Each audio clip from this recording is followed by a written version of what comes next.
इच्छा पूर्ण झाली, सून पावलान घरी येडा माई आली.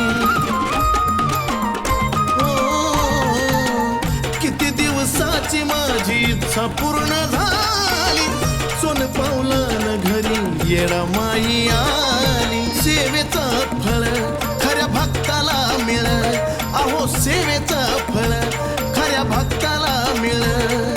सुखाच्या राजवाड्यात आनंदान राहाय, सुखाच्या राजवाड्यात आनंदान राहाय. माझ्या लेकीच्या रूपात